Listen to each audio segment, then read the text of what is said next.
காலையில் வாக்கிங் போகலாம் அப்படின்னு சொல்லிட்டு நடந்து போக ஆரம்பித்த மக்களே, நம்ம போகிற இடம் பார்த்திங்கன்னா வயல்வெளி தான். சுவாசிக்க இயற்கையான காற்றா இருந்துச்சு. அதனால் போக ஆரம்பித்தோம். போகிற வழியில் பார்த்திங்கன்னா பேஞ்ச மழையில் இந்த நெல்லெல்லாம் வந்து அழுகி போக ஆரம்பிச்சிருச்சு. அப்புறம் பார்த்திங்கன்னா நம்ம பார்த்தது வந்து ஒரு இலந்த மரம். இலந்த காய் வந்து நிறையா காய்ச்சிருக்கு. ஆனால் ஒரு மாதம் 2 மாதத்தில் நிறையா நமக்கு பழம் கொடுக்கும். இலந்த பழம் வந்து ரொம்ப நல்லது.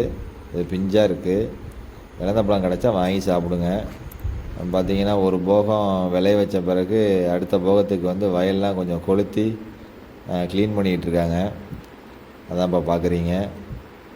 வாக்கிங் முடிச்சுட்டு நம்ம வந்து குளத்துக்கு போனோம். குளத்துல மீன்லாம் நிறையா இருந்துச்சு. மீன் வந்து நம்ம குளத்தில் உள்ள கழிவுகளை வந்து நல்லா சுத்தம் பண்ணிடுது. பார்த்திங்கன்னா குளத்தில் குளிக்கிறது வந்து உடம்புக்கு ரொம்ப நல்லது. இயற்கையோட கிளைமேட்டுக்கு ஏற்ற மாதிரி நம்மளோட பாடி ஹீட் வந்து டிஃபர் ஆகுது. அது குளத்தில் குளிக்கிறது மூலயமா நம்ம பாடி ஹீட்டை வந்து மெயின்டைன் பண்ணுறதுக்கு கொஞ்சம் நல்லா இருக்குது. குளம் அருகில் இருந்தால் கொஞ்சம் குளித்து ட்ரை பண்ணி பாருங்கள். நன்றி மக்களே.